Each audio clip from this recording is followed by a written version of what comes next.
ગુજરાત ગૌણ સેવા પસંદગી મંડળ GSSP MPHW રિક્રુટમેન્ટ 2026 ગુજરાતમાં સરકારી નોકરીની રાહ જોતા લાખો યુવાનો માટે સૌથી મોટો મોકો આવી ગયો છે. ₹63,000 સુધીનો પગાર અને માત્ર થોડા જ દિવસ બાકી હવે રહ્યા છે અરજી માટે. જો તમે આ મોકો ચૂકી જશો તો કદાચ ફરી આવી તક ના પણ મળે.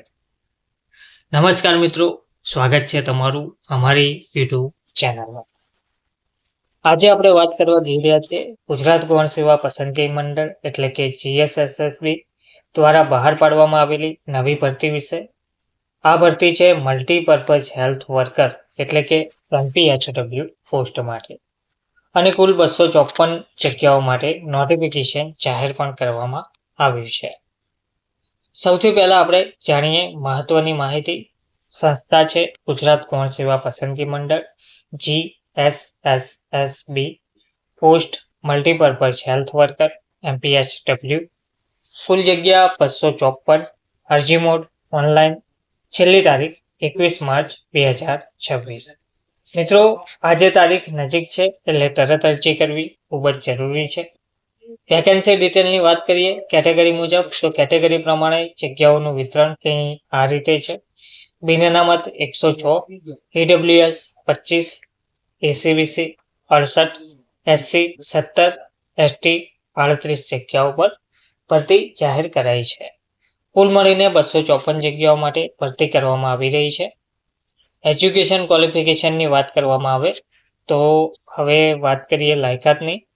આ પોસ્ટ માટે તમારે નીચેનામાંથી કોઈ એક લાયકાત હોવી જરૂરી છે, જેમાં MPHW નો બેઝિક અથવા તો ડિપ્લોમા કોર્સ, સેનિટરી ઇન્સ્પેક્ટરનો ડિપ્લોમા અથવા તો 1 વર્ષનો સેનિટરી હેલ્થ ઇન્સ્પેક્ટરનો કોર્સ. વધુ માહિતી માટે ઓફિશિયલ નોટિફિકેશન તમે જરૂરથી વાંચજો. વયમર્યાદાની વાત કરીએ, ઉંમર મર્યાદા વિશે વાત કરીએ તો મિનિમમ 18 વર્ષ, મેક્સિમમ 33 વર્ષ અને રિઝર્વ કેટેગરીના ઉમેદવારોને સરકારના નિયમ મુજબ છૂટછાટ મળશે.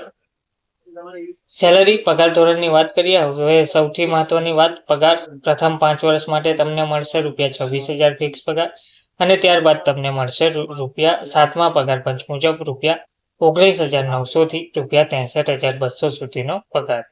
મિત્રો, આ એક ખૂબ જ સારી અને સરકારી નોકરી છે.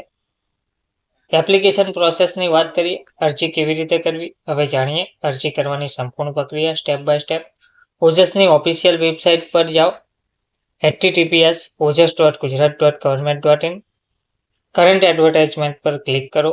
GSSB ભરતી પસંદ કરો. MPHW પોસ્ટ પસંદ કરો. એપ્લાય ઓનલાઈન પર ક્લિક કરો. તમારી વિગતો ભરો અને ફાઇનલ સબમિટ કરો. અને હા મિત્રો, ફોર્મ સબમિટ કર્યા પછી પ્રિન્ટ જરૂરથી કાઢી લેજો. મિત્રો, ફરી એકવાર યાદ અપાવી દઉં, અરજી કરવાની છેલ્લી તારીખ છે 21 માર્ચ 2026. તો છેલ્લી ઘડીએ રાહ ના જુઓ. જો તમને આ માહિતી ઉપયોગી લાગી હોય તો વિડીયોને લાઇક કરજો અને તમારા મિત્રો સાથે શેર કરજો. આવી જ સરકારી ભરતીની અપડેટ માટે ચેનલને સબસ્ક્રાઇબ કરવાનું ભૂલશો નહીં. આભાર મિત્રો.